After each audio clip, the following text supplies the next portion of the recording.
Hi friends आसंता 22 तारीख रु आरंभ होगा जाऊँगी भारत और इंग्लैंड मध्य 5 टिकिया टी20 मैच सीरीज।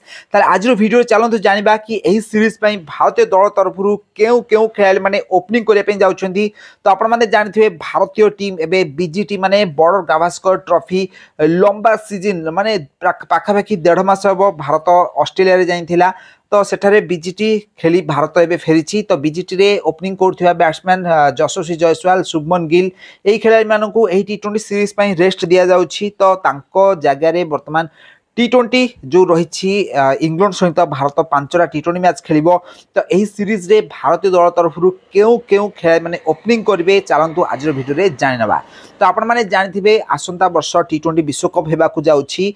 आई जो 5टा टी20 मैच सीरीज रही 5टा टी20 मैच आसंता वर्ष होगा टी20 विश्वकप प्रिपेरेसन कह गले चले यही ही प्रिपेरेसन आरंभ हो आ गोटे वर्ष टाइम मात्र रहा।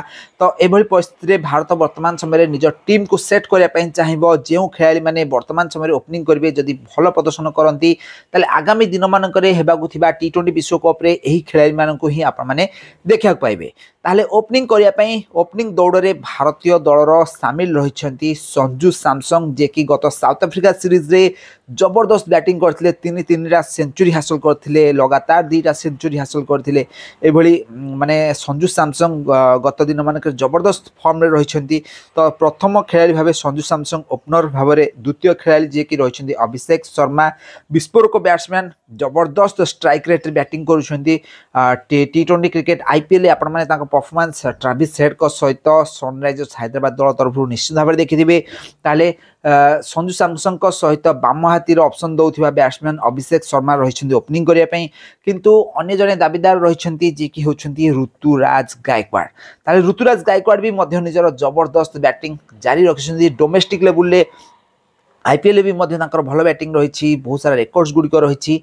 तो ऋतुराज गायकवाड़ भी यही दौड़ में सामिल रही बर्तमान 3 जन ओपनर जे कि रही Sanju Samsung 2 number Abhishek Sharma 3 number Rituraj Gaekwad ता सहित आगामी दिन मानक भारतीय दलर माने परमानेंट ओपनर्स किए हेबे यही खेलाड़ी मान भर ता तो समय कह किंतु यही 3 जन छड़ा आहरी भी ओपनर रही शुभमन गिल यशस्वी जयसवाल जो माने कि यही सीरीज रे हुए तो रेस्ट करि पारंती जदि अभिषेक शर्मा का फॉर्म खराब हुए ताहले ऋतुराज गायकवाड़ यही सीरीज रे बैटिंग करेंगे। किंतु भारत वर्तमान समय 5टा टी20 बैट्समैन रही जो माने कि ओपनिंग करेंगे। तो यही 5 जन खेलाड़ी मान भर जो बैट्समैन भल प्रदर्शन करेंगे आगामी दिन मानक टी20 विश्वकप रे सही खेलाड़ी को आपण मैंने ओपन कर निहाती बार देखा पाइबे।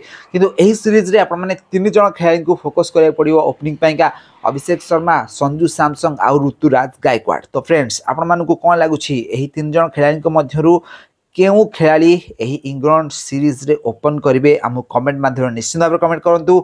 आउ क्रिकेट संबंधित टेक्निक खबर विषय अधिक जाने चैनल को जल्दी जल्दी सब्सक्राइब कर।